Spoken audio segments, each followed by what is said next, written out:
안녕하세요. 스타일19 임광목 대표입니다. 10월 11일 토요일 아침에 인사를 드립니다. 지금 시간은요, 아침 8시 정도 된 것 같습니다.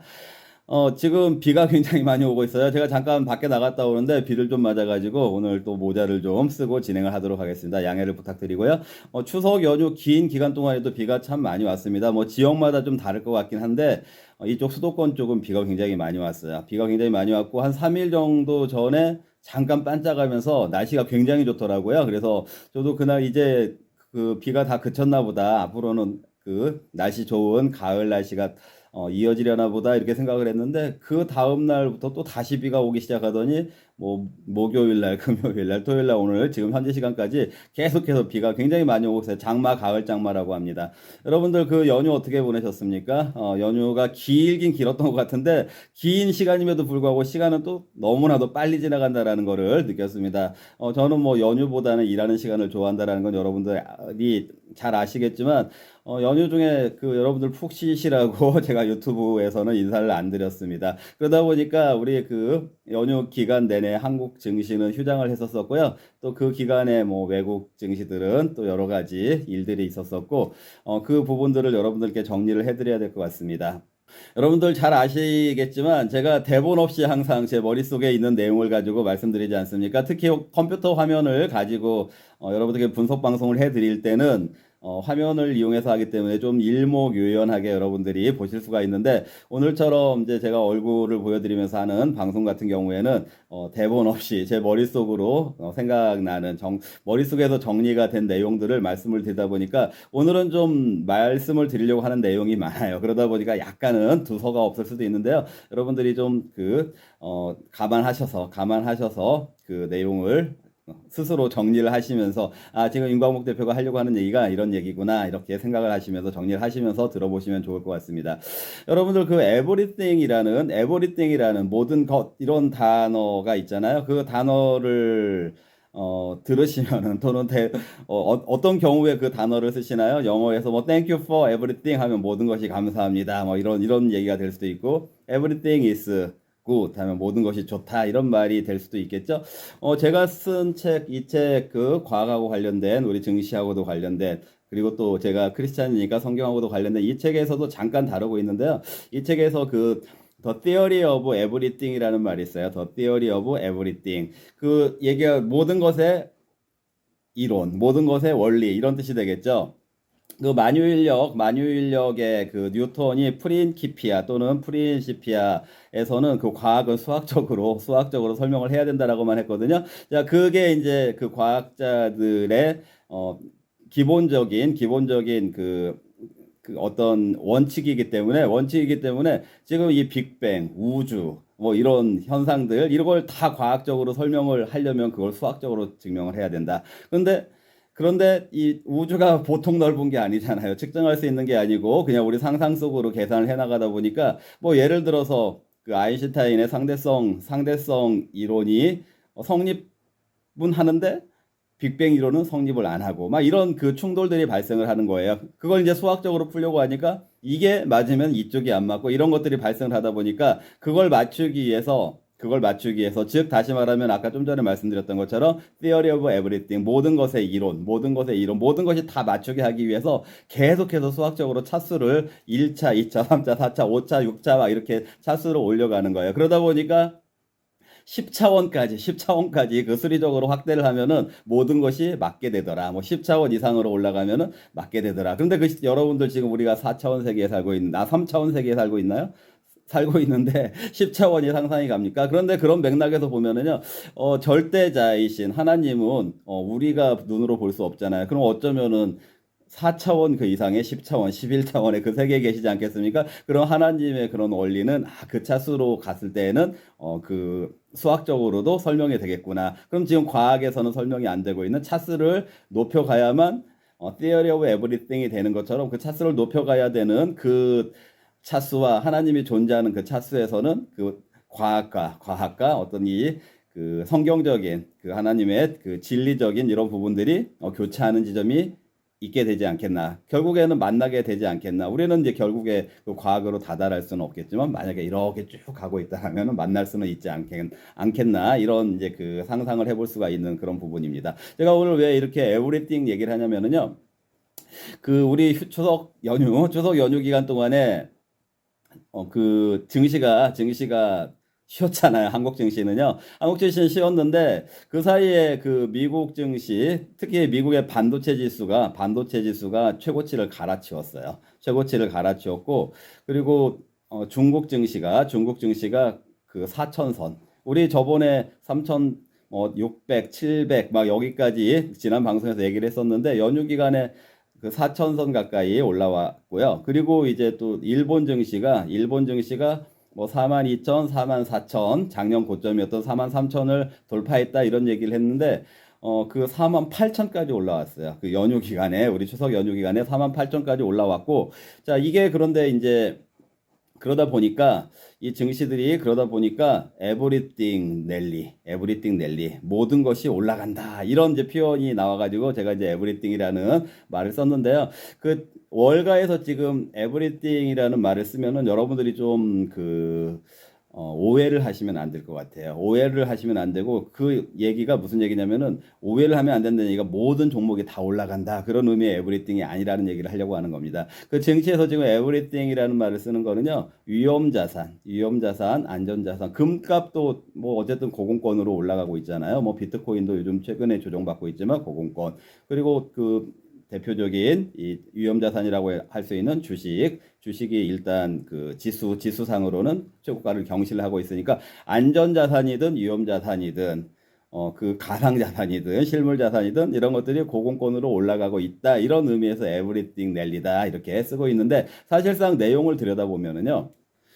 중국 증시를 가지고 먼저 얘기를 해볼까요? 중국 증시도 최근에 그 중국의 기술주들이라고 하면은 뭐 알리바바, 텐센트, 뭐 비아드, 이런 바이두 이런 종목들이 이제 중국의 기술주들이라고 하는데요. 그 기술주들을 중심으로 해서 상승한 것도 맞고 그리고 이제 홍콩 증시에 상장이 돼 있는 SMIC 그 중국 반도체 회사죠. 그 회사가 주도적으로 지수를 끌어올린 것 맞습니다. 그렇기 때문에 AI 영역의 기술주들이 중국 증시를 끌어올린 건 맞는 반면에 사실 그럼에도 불구하고 기존의 그 중국의 시가총액 1위였던 그 귀주모테 여러분들 마오타이 그 명주 만드는 회사 그런 회사들은 주가가 많이 조정을 받았어요. 이런 걸 보면은 그 반도체나 AI 영역에 있는 종목들이 역시 중국의 지수를 끌어올린 건 맞지만 전반적인 모든 종목들 에브리띵에 해당되는 모든 종목들이 올라간 건 아니다 이렇게 이해가 되는 부분이고요.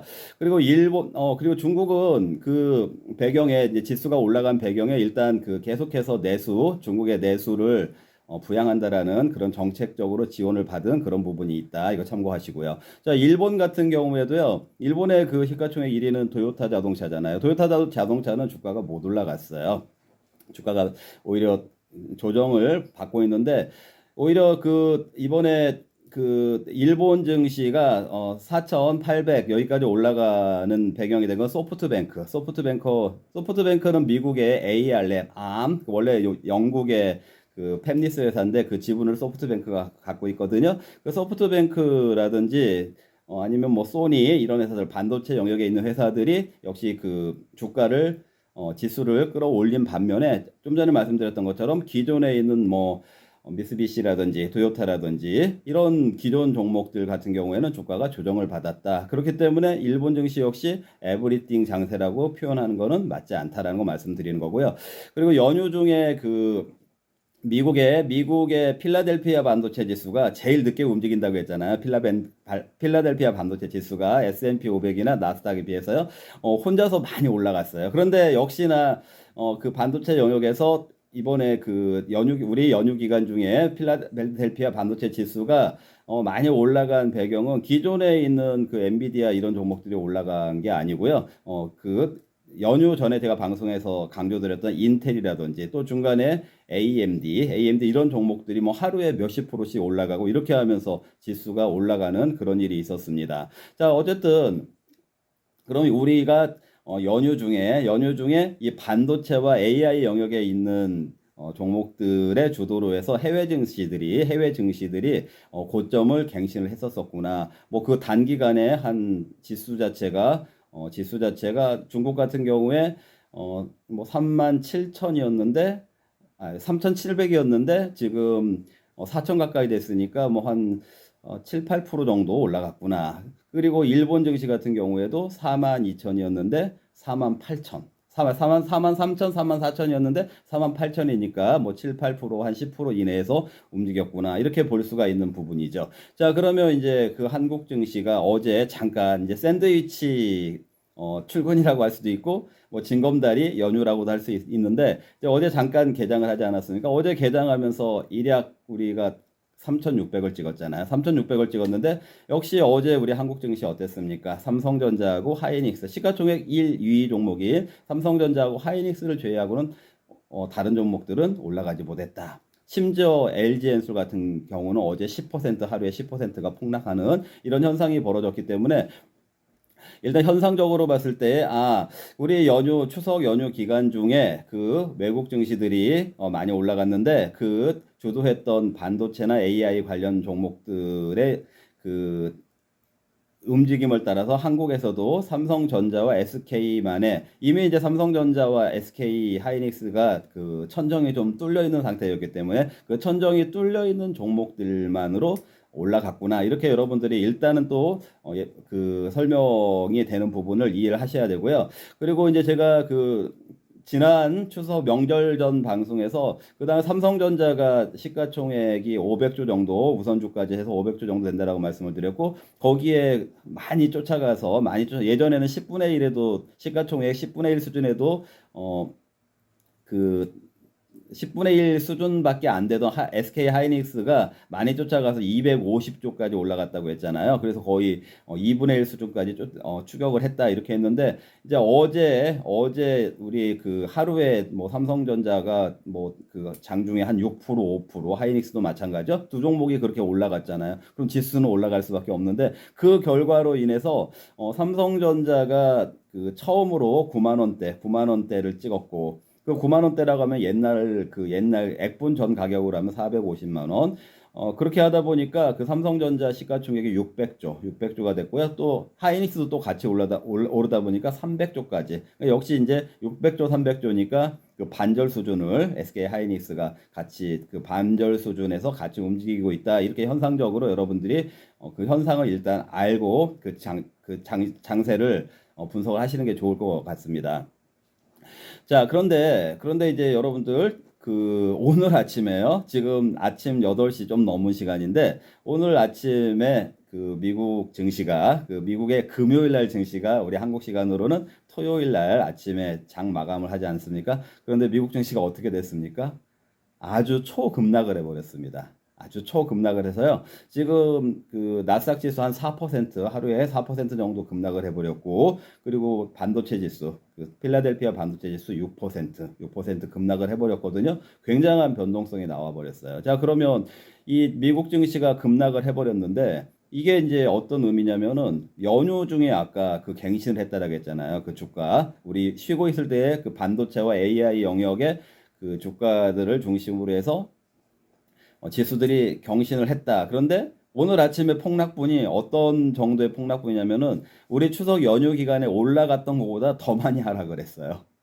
무슨 얘기인지 아시겠습니까? 우리 추석 연휴 기간 동안에 올라갔던 것보다 더 많이 하락을 했다. 자, 그렇다면은 이제 이 부분이 우리 월요일 날부터 한국 증시, 중국 증시, 일본 증시에 반영이 되지 않겠습니까? 자, 그러면은 어제 그 한국 증시에서 SK 하이닉스와 반도체 그 삼성전자만으로 두 종목만으로 지수가 그렇게 올라왔는데 이 폭락을 해버린 이 마당에 그 다음 주 월요일 날 우리 한국 증시는 굉장한 변동성이 나올 수밖에 없다. 자, 그래서 굉장히 이게 과연 이 반도체 물론 이제 제가 그 삼성전자 4만전자, 5만전자 이렇게 할 때는 저는 분명히 뭐라고 말씀드렸습니까? 삼성전자 펀더멘탈 상으로 그리고 반도체의 그 업황상으로 봤을 때 뭐라고 말씀드렸었습니까? 그 좀 무조건 매수해야 된다라고 말씀드렸잖아요. 그런데 지금 9만 원까지 올라갔잖아요. 단기간에 못 오르고 있다가. 자, 그러면 못 오르고 있던 2, 3개월 전까지만 해도 6만 원 정도밖에 안 됐던 삼성전자가 이제 9만 원대에 올라왔는데 한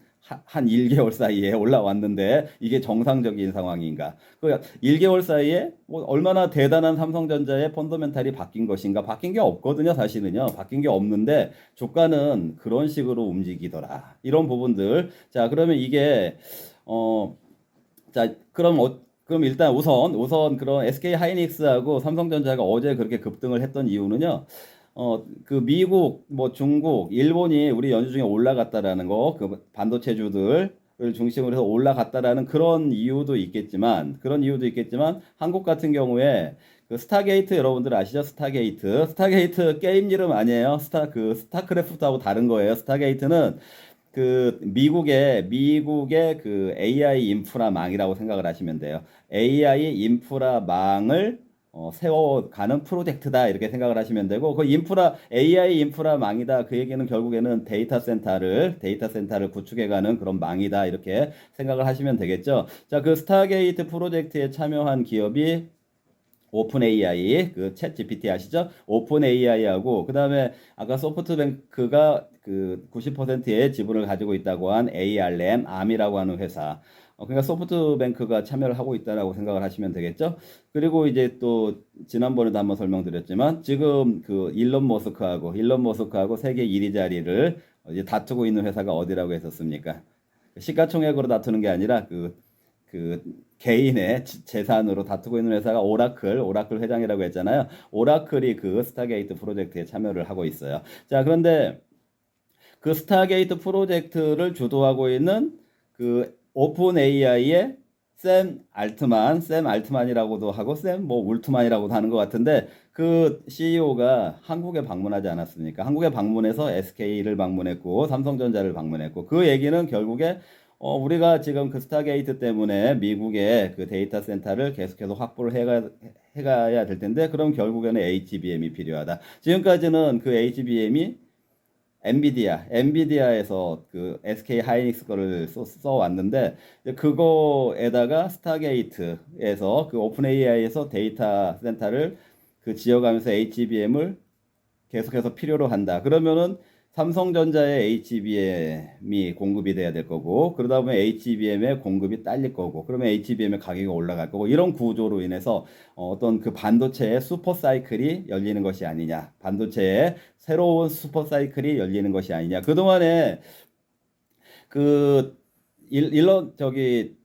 그 젠세낭은 뭐 아직 그 AI가 건재하다 이런 입장을 계속해서 고수를 했고 그런 사인들을 계속 보여줘 왔기 때문에 주가가 뭐 엔비디아 주가도 많이 올랐고 그 미국의 그 S&P 500의 나스닥 지수들이 계속 견인이 됐던 이런 부분들이잖아요. 엔비디아 주도로 해서요. 자, 그런데 반면에 그 오픈 AI의 그 샘 알트만 같은 경우는 좀 그 AI에 대한 거품에 대한 그런 경계를 조금씩 그 나타낸 인물이었습니다. 자, 그런데 갑자기 한국에 방문해가지고 이제 데이터 센터 이 얘기를 하고 미국의 스타게이트 이 프로젝트에 삼성전자나 그 SK 하이닉스가 협력사처럼 참여를 하는 이런 이제 얘기들이 오가는 상황이 되다 보니까 그러면은 거품이 아니었구나. 이제 새로운 슈퍼 사이클이 열리는구나. 이런 사인을 줬다라는 것이죠. 이게 반영이 된 것이 어제까지 한국 증시의 모습이었습니다. 어제까지 한국 증시의 모습이요. 근데 어제까지 한국 증시의 모습에 아까 말씀드렸다시피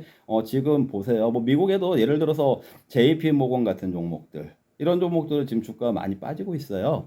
자, 그런데 지수는 올라가고 있죠. 한국도 어제 뭐 지금 다른 종목들 훨씬 빠지고 있는 종목들이 많이 있고 한국 코스닥 어땠습니까? 그 연휴 전에도 제가 코스닥 지수 850이라고 했는데 어제도 850이잖아요. 지수도 빠지고 있고 떨어지는 종목들이 더 많은 상황. 그런데 단지 그 반도체 관련된 이제 물론 반도체가 그 삼성전자하고 SK 하이닉스 때문에 그 관련된 소부장 종목들은 같이 올라갈 수 있겠지만 그 외에 95% 이상의 종목들은 지금 올라가지 못하고 있는 이런 상황이 과연 에브리띵 장세라고 할 수가 있냐. 이거 여러분들 다시 한번 인식을 하셔야 된다는 것이고요. 자, 그리고 이제 그 오늘 아침에 폭락한 그 미국 증시가 이제 한국에 어떻게 작용할 건지 이건 또 이제 걱정거리가 되는 부분인 것 같고요. 자, 그리고 또 이제 여러분들이 또 하나 기억을 하셔야 되는 거. 우리가 무위라는 말이 있습니다. 무위. 결국에는 아무것도 아니었다. 이런 뜻이 되는 건데, 한 3년 정도 전에 그때 전기차 배터리 랠리 때문에 어떻게 됐습니까? 뭐 전기차 그 셀 회사들, 2차 전지 셀 회사들 주가 올라가고, 양극재 올라가고, 분리막 올라가고, 음극재 올라가고, 동막 올라가고, 막 이런 구조가 됐었잖아요. 자, 그런데 그때는 그 전기차에 뭐 캐즘 이런 얘기가 있었습니까? 장밋빛밖에 없었는데 결국에 어떻게 됐습니까? 불과 그 1년 후에 그 주가들이 10분의 1토막까지 떨어졌잖아요. 10분의 1토막이라고 하면은 90%가 주가가 날라갔다는 얘기예요. 예를 들어서 100만 원이었다면은 주가가 10만 원이 됐다는 얘기가 되는 거니까 그렇게 되는 게 주가의 현실이거든요. 그렇기 때문에 이 과연 그 반도체가 항상 강조드렸다시피 반도체는 그 산업의 쌀이라는 거는 맞지만 지금 AI 지금 단기적으로 그 HBM 수요가 있는 것도 맞지만 그럼 정말 이 매그니피센트 세븐 종목들에 해당되는 이 AI 기업들의 지금 그 수익성이 어 불과 또 시간이 조금 지난 다음에 캐즈미니 어쩌니 사실상 수익은 별로 나오지 않더라. 기존의 챗GPT만 가지고 활용을 하지만 이제는 더 이상 수익이 확장이 안 되더라. 이렇게 갑자기 상황이 변질이 될 수도 있는 부분도 있다. 그거는 우리가 과거에 그 전기차 2차 전지에서 그 랠리에서 경험을 한 적이 있다. 그런 시각도 여러분들이 한쪽에서는 반드시 가지고 가셔야 된다. 이렇게 말씀을 드리는 거고요. 이제 정리하면서 아까 그 에브리띵 랠리라는 말을 썼는데요. 그 더불어서 이건 상식 차원에서 여러분들이 이제 알아두시면 좋을 것 같아요. 마이웨이 랠리라는 말이 별도로 있더라고요. 마이웨이 랠리. 자, 그런데 마이웨이 랠리 이 말이 나온 배경 설명드릴게요. 우리 연휴 기간 중에 악재도 많았어요. 악재. 예를 들어서 지금 우리 한국 환율 어떻게 됐습니까? 어떻게 됐습니까? 1420원대 이후로 다시 급등을 했잖아요. 환율이 그렇게 올라가게 되는 건 증시에 부정적이거든요. 그리고 미국 같은 경우에 셧다운 그 정보 지출이 딱 중단되는 셧다운 이런 것들이 있었습니다. 이런저런 악재들이 있었음에도 불구하고 또 유럽은 지금 주가가 올라가지 못하고 조정 정체되어 있잖아요. 유럽의 어떤 정치적인 부분, 그 다음에 지금 일본도 그 총리 후보 이 부분이 있는데 그 일본 같은 경우에는 그 총리 후보가 예전에 그 아베노믹스를 지지하는 그 후보가 지금 유력하기 때문에 그렇게 되면은 일본 유동성이 풀릴 거다 이런 긍정적인 부분이 있는 반면에 그 유동성이 풀릴 거다 이런 긍정적인 부분 때문에 그 엔화 가치가 다시 엔화 가치가 떨어지다 보니까 우리 원화가 지금 1420원까지 동조화되면서 환율이 올라가고 있는 이런 모습도 지금 보여주고 있는데 이런 거하고는 좀 기존의 그 경제의 공식하고 다르게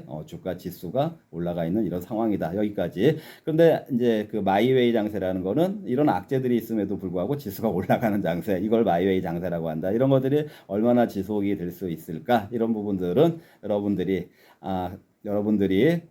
한쪽에서 우리가 100%는 없으니까 한쪽에서 조심은 해가야 될 부분이다. 이렇게 생각을 하셔야 될 것 같고요. 자, 그럼에도 불구하고 삼성전자가 뭐 지금 이제 9만 원 찍고 나니까 뭐 12만 원, 13만 원 그 장밋빛 또 그 목표가들이 나오고 있는데요.